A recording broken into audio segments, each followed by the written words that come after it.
Okay, imagine this. You wake up one morning and your body's own security force, the immune system, this elite team, it's decided the biggest threat around is, well, it's you. Right. A complete internal mutiny. Exactly. The security guard thinks the house itself is the burglar, and bam, suddenly it's attacking your joints, maybe your thyroid, your nerves. Anything, really. What did you say that was? Oh, right. Just another Tuesday in this kind of bizarre and exploding world of autoimmunity. Okay, let's really dig into this. We've got a pile of fascinating stuff here, trying to figure out what on earth is going on with this huge, almost weird spike in autoimmune diseases. Mhm. And also, why does this topic feel like the Voldemort of health discussions? Nobody wants to talk about it. Yeah, it's definitely something people seem hesitant to tackle head on. So our goal today really is to lay out the data points we found. We've got info on genetics, these environmental triggers, and maybe even a surprisingly simple potential solution. We want you listening to be able to connect the dots. It's complex, no doubt, but we'll try and keep it, more like friends chatting about it, not like a lecture. Good. Because the scale of it, I mean, that alone is just wild. Yeah. This is where it gets really, really interesting. Statistically, things like MS, celiac, Crohn's, type 1 diabetes, they aren't just like niche issues anymore. Not at all. They've exploded, Yeah. especially in the U.S., to the point where the data we looked at suggests they're now the #1 health problem, Yeah. ahead of heart disease, Yeah. ahead of cancer, Yeah. both combined. That number, it's staggering, honestly. And it really highlights why we need to talk about this. It's not just a small increase. It feels like a takeover, you know? And just to be clear, an autoimmune disease is basically your body making antibodies that attack your own self. Right. The immune system gets it wrong. It attacks your own tissues, causing all this inflammation pretty much anywhere. So the security guard analogy. Yeah, it fits perfectly. Imagine that security team, highly trained, but they've completely lost the plot.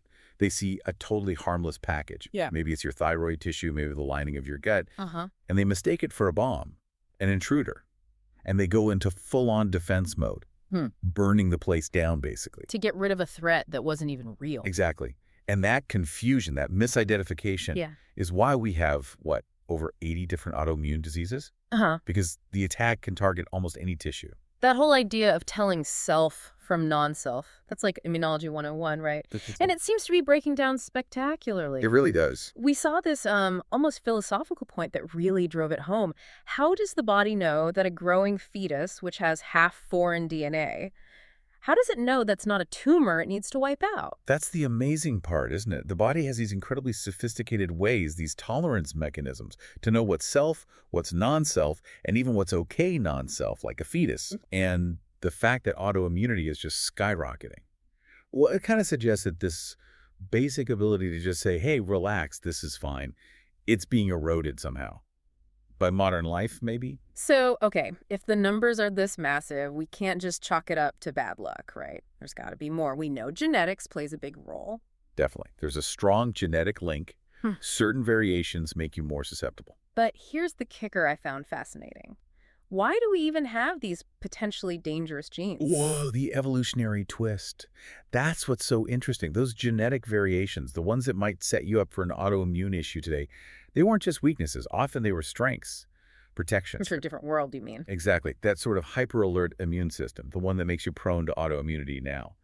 It was probably amazing protection against, say, nasty viruses or parasites that were everywhere back then. Ah, okay. So these genes, their whole purpose was survival.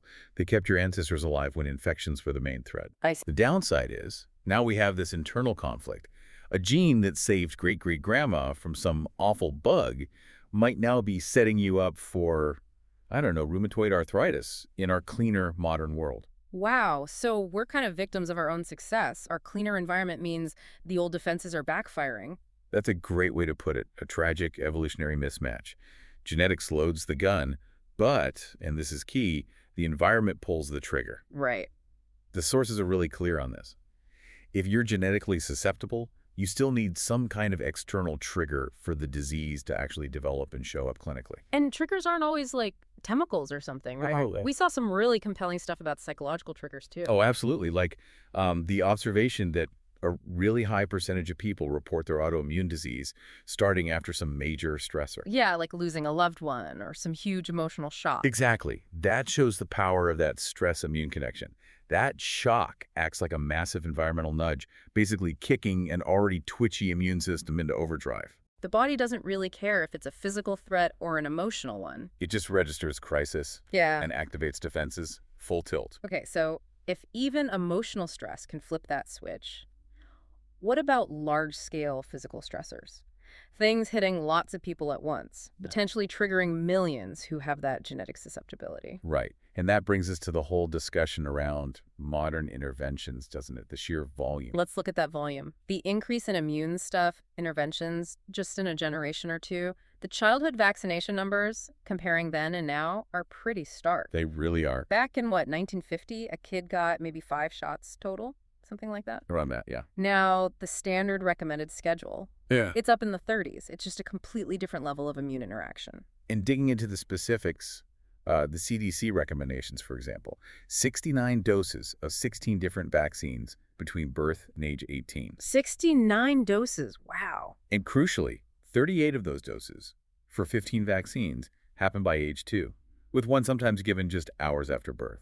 So the question that arises, just looking purely at that data, is could this sheer volume be maybe overstimulating an immune system that's already potentially fragile? That's the core question the data raises. We're not saying it is, to be clear, but you have to ask, right? Given the volume change compared to the autoimmunity spike, is it the sheer number of challenges hitting a susceptible system so early?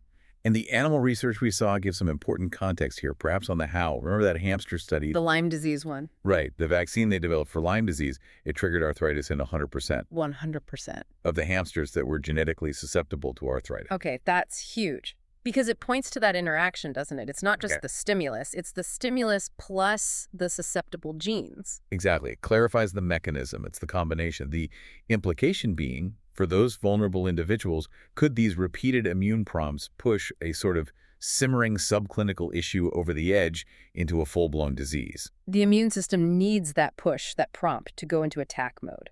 Seems like it. It might not be one single thing, but maybe the cumulative load on a system that's already kind of on high alert. And then you layer that onto what might already be a shaky start for the immune system, just based on how many babies are born these days. The perfect storm idea. That's it, exactly. Yeah. You might start with, say, a C-section birth, which, look, often it's medically vital, but it does mean the baby misses out on that initial big dose of microbes from the birth canal. Which is supposed to help train the immune system, right? Crucial for training it, yeah. Building a diverse microbiome from the get-go. Okay, so maybe less diversity there than maybe infant formula instead of breast milk. Right, which means missing out on other stuff, antibodies, specific bacteria, growth factors in breast milk that also help develop immune tolerance and gut health. So you take those factors, maybe the less diverse gut, missing some key immune building blocks, and then you add that big spike in early immune stimuli we talked about. And you've potentially created an environment where immune confusion, that failure to tolerate self, is much more likely. Like you said before, setting the security guard out without the proper training manual. Okay. That paints a pretty complex, maybe slightly overwhelming picture. The crisis, the genetics, the triggers, the storm. It is complex. But now, the potential good news, the part that almost feels too simple. Let's talk about vitamin D3. Yes. This was striking. Looking at the evidence, there are significant results, like actual before and after studies. Showing what? Showing high doses of vitamin D3 putting diagnosed autoimmune conditions, things like alopecia, psoriasis, into clinical remission. Into remission, like gone. Measurably improved, Yeah. sometimes resolved, yeah. Yeah. Just by optimizing this one nutrient. We're talking visible, quantifiable changes. That's incredible. It's like vitamin D acts as some kind of universal reset button when the immune system goes haywire. That's a good analogy. It seems to calm things down, maybe helps the immune system remember who the real enemy is, restore that tolerance. Okay, but how? Is it just magic? Not magic, haha. It's about mechanism. Vitamin D isn't just for bones, you know. It's a major immunomodulator. It helps regulate specific cells, T-regulatory cells or Tregs. Okay. Think of Tregs as the immune system's own internal police force. Their job is to suppress over-the-top immune reactions, keep things in check. Gotcha. If you're low on vitamin D, these Tregs don't work properly. They can't do their job. So inflammation can just run rampant. Boosting D3 levels is like giving that police force the backup and resources they need to quell the riot. Right, right. I remember reading a quote from Dr. Bruce Hollis, a big researcher in this area. He basically asked if you can reliably put an autoimmune disease into remission with high-dose D3. Does that imply the condition was maybe fundamentally a deficiency disease all along? That is the million-dollar question, isn't it? Now, we probably can't say deficiency causes it in every single case, Right. because you still need the genes and the trigger. Sure. But the link is so strong, it forces you to think about vitamin D differently. Not just as a supplement, but as potentially critical for basic immune health. Yeah. And it's something you can actually do something about, right? Yeah, totally actionable. So, wrapping this up for you listening, if vitamin D really can help push an autoimmune disease back, maybe even into remission, that points to a massive protective role. A central role, potentially. And given how many people are actually deficient in vitamin D, well, this is knowledge you can use right now. It makes you realize that simple things, lifestyle, nutrition, they can have these huge clinical effects. Absolutely. So whether you're dealing with, all the stresses of modern life or trying to figure out the best start for a baby's immune system, two things seem pretty clear from all this. Okay. One, autoimmunity is skyrocketing, likely because our old survival genes are clashing with this perfect storm of modern environmental factors. Right, with a mismatch. And two, simple things like nutritional interventions seem to hold way more power than we maybe thought to bring things back into balance. Okay, so here's the final thought to chew on.